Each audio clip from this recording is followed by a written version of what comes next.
Booger. I guess we're gonna have an appearance like last time. Whatever. Welcome back, episode 3. Glad to see y'all. Chach _ 36.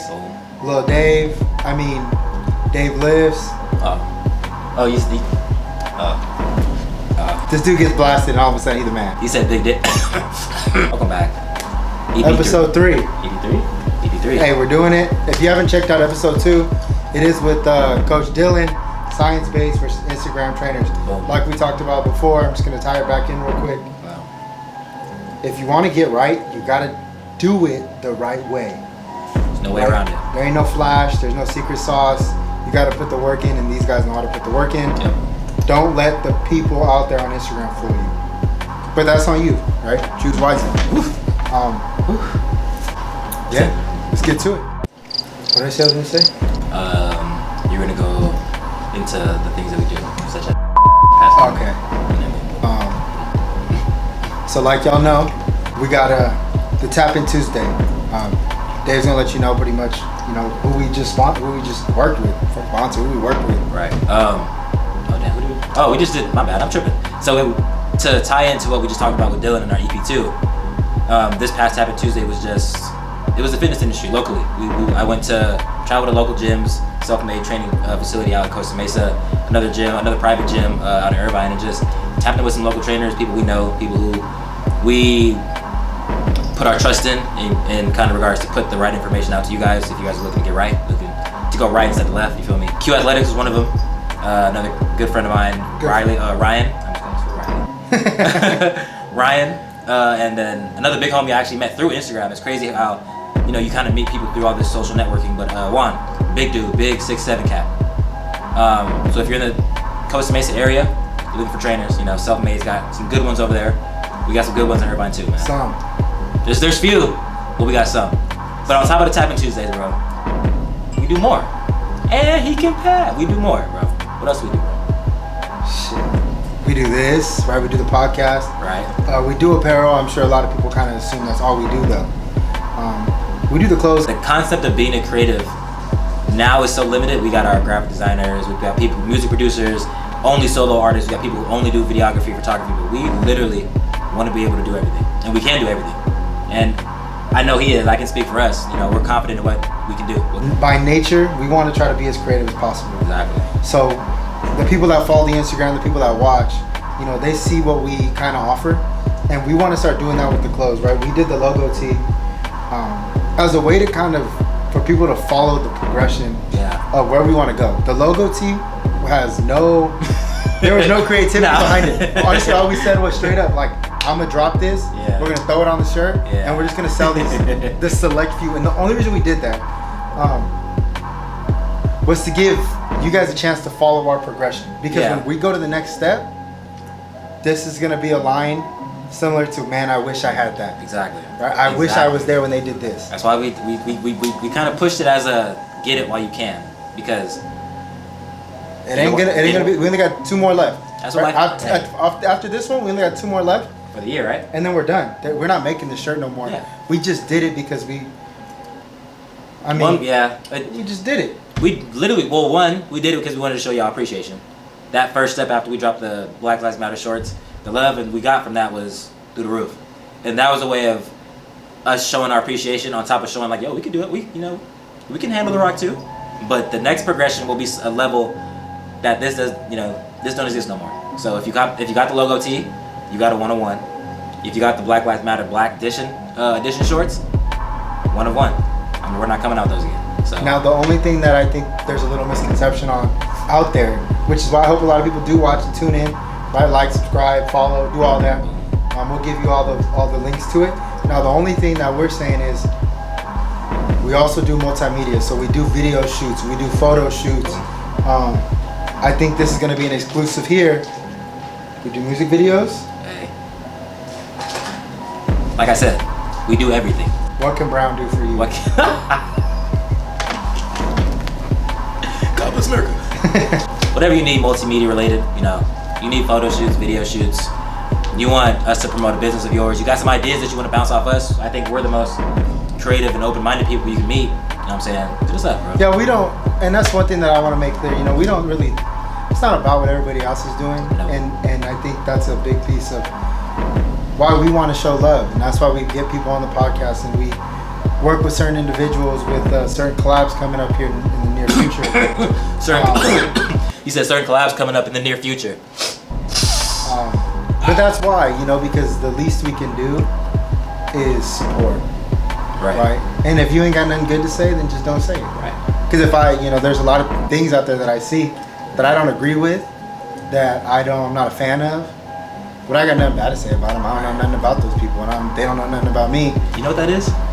That's common sense. That's common sense. Go ahead. Now, I think this is a big topic we're going to get into. And this is, the only reason I say that is because a lot of things don't get talked about. Yes. Right? And it's undiagnosed family trauma that leads to depression, anxiety, and anger. Right? It may not get to the extremes of, you know, of ending life, but we don't know that. Right. We don't know what people go through at home. Right?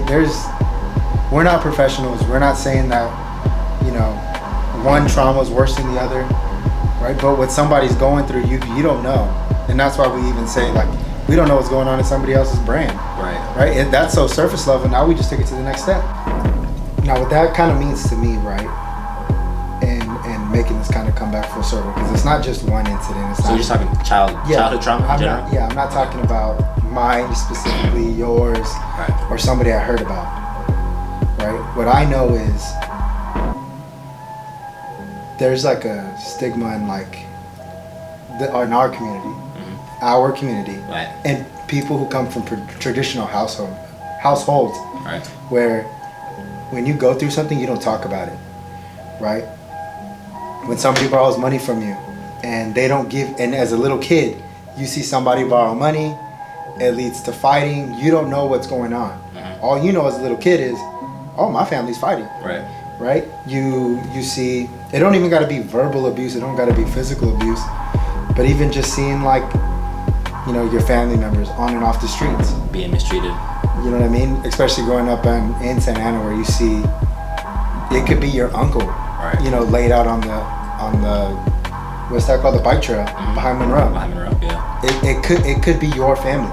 You don't know, but all you know growing up is you got to be better. You got to be better. Nobody tells you how to be better. True. Right? Everybody says, go do this, go do this, go do this, and you'll be good. But nobody got a blueprint. Because it don't work like that. That's true. Right? That's true. And then I've even heard people say, just go work hard. Right? Go make money. Well, what is money gonna do for me? Because then I'm gonna get more money, and then I'm not gonna know. I don't even know how to raise a family, because all I've ever seen is, you know, people in and out the house, sleeping on the couches for weeks at a time. Right. Then you got somebody, you know, somebody's borrowing money, and then it leads to, like, it's like this money that was lent here, they had to borrow money from them. That person had to borrow money from them, and they're all running from each other. And then next thing you know, you're in the car and you're like, damn, I hope we don't run into them because we owe them money, or they owe me money, or I hope I do find them because I want my money back. Right? So then you think about that as a little kid, you got to see things like that. So that's why in my mind, it kind of comes up, because you start thinking, damn, what about, like, where are all these kids, right? These kids that grew up like that, right? What are they doing, right? Because all they ever knew was, you know, their dad has, you know, kids with multiple, you know, baby mamas, and their baby mamas are fighting. Right. All they know is, well, I love my brothers and sisters. Right. But then they get older, they realize, well, they got treated better, and this person got. So you have this undiagnosed family trauma. Mm-hmm. You know, you got PTSD, not, you know, seeing people treat kids differently than other kids. Mm-hmm. So then it leads to other things. It leads to. That's true. It leads to you having so much built up, like, tension towards other, like, you're grown men and women having anger towards little kids. I never thought about that. Yeah. You know what I mean? But it almost kind of creates, like, that resentment. It's like, as a kid, are you supposed to be exposed to that? Maybe not. Maybe. But to say that lifelong trauma, just like you talked about, is it at what point do you say, okay, my kid's supposed to know this information because it's, you know, it's real life? Yeah, because we went through it. Because these two people went through it. Right. That kid may have went through it, Right. but they didn't see it the same way you saw it. Exactly. So how are they That's supposed to grow That's true. to be a thriving adult, right? All they know is, well, I mean, I'm good at sports. You know, my parents think I can play, you know, football and go to SC, Right. you know, fight on. You know, I'm from Southern California. They're gonna draft me. I'm going. All these parents think that, right? Because they put all of their anger, all of their everything that their family put them through. They put that pressure on their kid, and that leads to another thing. And then didn't give no answers. Yeah. Yeah. And that's not even family trauma. That's your parents going through shit, trying to put their, you know, what they wanted to be in life on you, Right. and it's not on you. It was on them from the beginning. Right. You have your life to live, Facts. right? Like, you know, and I mean, that's pretty. I mean, I don't know how much clearer that can get. But this is gonna wrap up episode 2. Thank you guys for tuning in. Thank you for listening. Episode 4 coming out 2 weeks.